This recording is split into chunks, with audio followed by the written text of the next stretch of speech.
উম্মত, তুমি আমার এত বড় বেইজ্জতি কেমনে করলা? আমি 23টা বছর তোমাদের জন্য কেঁদেছিলাম। সারা রাত এশার নামাজের পরে নবী দাঁড়াইছে কানতে কানতে, ফজরের আজান পর্যন্ত নবী উম্মতের জন্য দোয়া করছে আর চোখের পানি ফেলছে। তায়েফের পাথরের আঘাতে পিঠটা ছিদ্র করে ফেলছি, ক্ষুধার কষ্টে পেটে পাথর বেঁধেছিলাম। উহুদের দান দান শহীদ করা রক্ত নিয়ে উহুদের ময়দানে পড়েছিলাম বেহুশ হয়ে। ঘরের চুলায় 3 মাস আগুন জ্বলে নাই।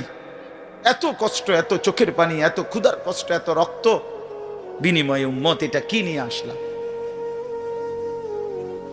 নামাজ কই, সেজদা কই, রুকু কই, ফজর জোহর আসর মাগরিব এশা কই, হারাম থেকে বাঁচা কই, হালাল উপার্জন কই, জিকির কই, তেলাওয়াত কই, আমার সুন্নত কই? কেমনে এমনে ভুলে গেলাম উম্মত? আমার এত বড় বেইজ্জত